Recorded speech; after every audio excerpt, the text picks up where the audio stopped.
Hey everyone, it's me, Shane Page. Tonight I've been led to share my testimony with you, and hopefully that it will speak into someone's life and it'll change their life just as much as it changed my life. So I want to start with this. It doesn't matter where I've been in my life, but what does matter is where I'm going. I grew up in a split home. My mom and dad were separated. They loved me very much.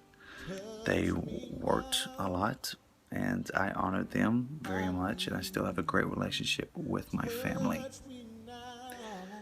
To say this, growing up in school, I had a speech impediment. Not a lot of people know this, but I am sharing this with you. I stuttered, I mumbled, which hindered me from making relationships with other friends. It hindered me from speaking to others in public because I was so concerned about my speech impediment that it isolated me. I didn't really have a lot of friends, and times I would get off from school and come home, my dad would be at work, and the majority of the time the house would be left to myself. And the worst place to be is isolated, because that enemy comes in your life, he feeds you these lies, tells you things that are not true about yourself, tells you that you're not going to amount to anything, and if you're not careful, you can believe those things, because I can tell you right now that I believe those things.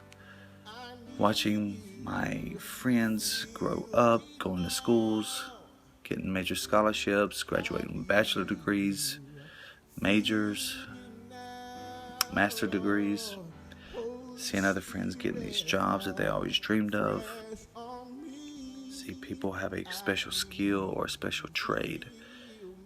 All the things that I felt that I lacked because I didn't think I had a purpose.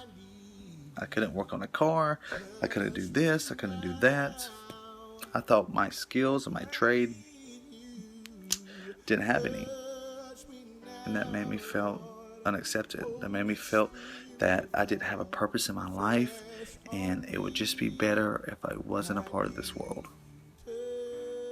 So that's where I sinked into depression, sinked in suicidal thoughts, because maybe life would have been better without me.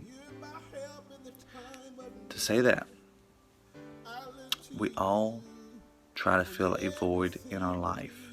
And what I did to fill my void was put my trust in going to clubs, which offered alcohol beverages, which had different sorts of people there, women, for example, and you'll meet different people, and I would try to fill those voids like that until a friend of mine came into my life and invited me to come to church.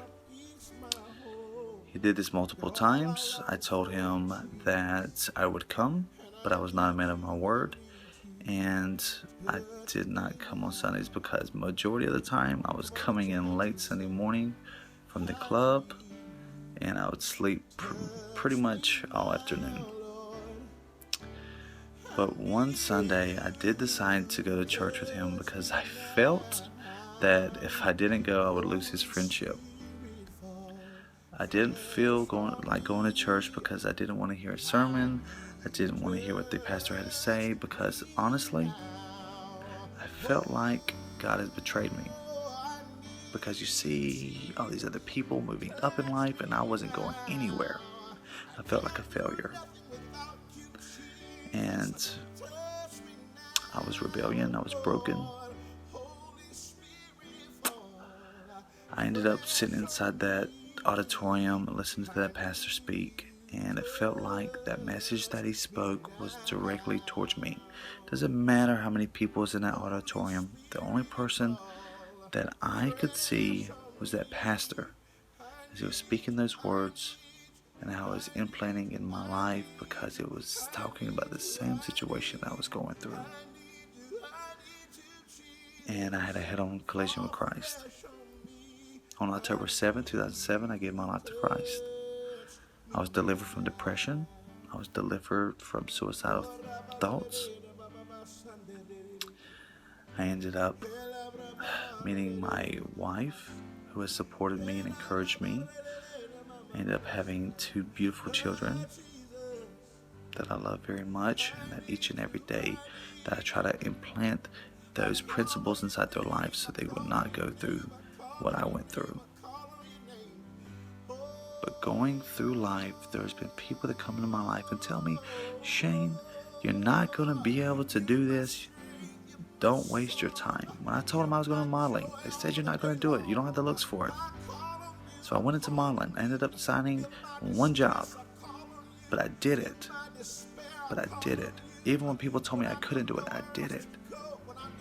When I went into law enforcement, people said, don't go into law enforcement. It's not safe. It's not the job that you want to do. But I did it. There was a sergeant that I was going to work when I was in when I was at SCDC, the corrections. They said to me, in order to be able to do your job here, you're going to have to use profanity.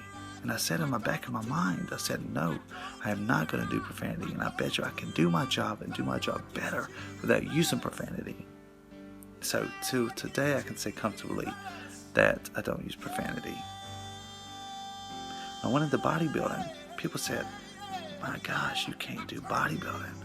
Look what those people wear. Look what you're going to have to go through. People made fun of me. People criticized me. People, put their 2 cents in my life that were negative. But if I'd have listened to those people, I wouldn't be where I'm at right now. But I'm thankful for those people, because those people pushed me to the point where I use those people as my motivation. Because you're going to have people come in your life that tell you that you're not going to be able to do anything. But you got to turn your demotivators into your motivators. It doesn't matter what they say, but what does matter is what makes you happy. That's what's important. Give credit where credit is due. People may not understand what you go through on a daily basis, but what they will understand is this. The purpose that I have in my life is to encourage people, to motivate people, to continue to keep following their dreams and goals, because you have to understand my point of view where I thought I was hopeless. I didn't have a single blessing I thought in my life. I thought I was worthless. But guess what? That was a lie that was said to me, and I want to clarify that everybody has a purpose in their life. Never think that you don't have a purpose. You have a special skill or trait in your life, even if you think that you don't. You can't look at everybody around you. What you need to focus on is you and the relationship between you and Christ, because it will change your life just like it changed my life. And I'm happy to say now that I can implant those in my kids' life, but I want to be able to implant those in other people's life that are around me. This life in this world will turn you upside down. But if God be for you, no man can be against you. Okay? Doesn't matter what man says, because man will always fail you, but God will never fail you. So thank you so much for listening to my video and hearing my testimony, and I hope this changed someone's life. God bless you. Love you all. Good night.